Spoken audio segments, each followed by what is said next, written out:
U Rwanda rwungutse abasirikare bato bashya. Ingabo z'u Rwanda RDF zungutse abasirikare bato bashya bamaze amezi 6 batorezwa mu kigo cy'imyitozo y'ibanze ya gisirikare cya Nasho giherereye mu karere ka Kirehe.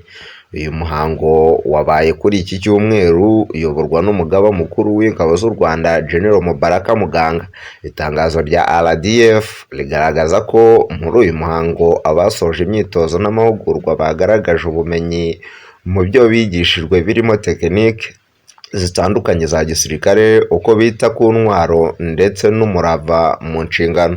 General Mubaraka Muganga yashimiye abasoje imyitozo ku kwihangana bagaragaje ndetse n'umuhate mu gihe cyose bamaze batozwa.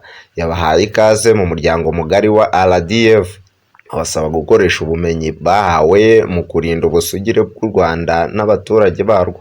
Yabasabye kurangwa n'indangagaciro zisanzwe ziranga ingabo z'u Rwanda RDF, by'umwihariko ikinyabupfura no gukorera hamwe nk'ikipe. Pike Bizimungu Elisa niwe wahembwe nk'uwahize abandi mu masomo, akurikirwa na Peter Nshimiyimana Leonce waje ku mwanya wa kabiri. Habimana Jean d'Amour mu karere ka Kirehe. Inasho mukomeze mukore subscribe, share ndetse na comment.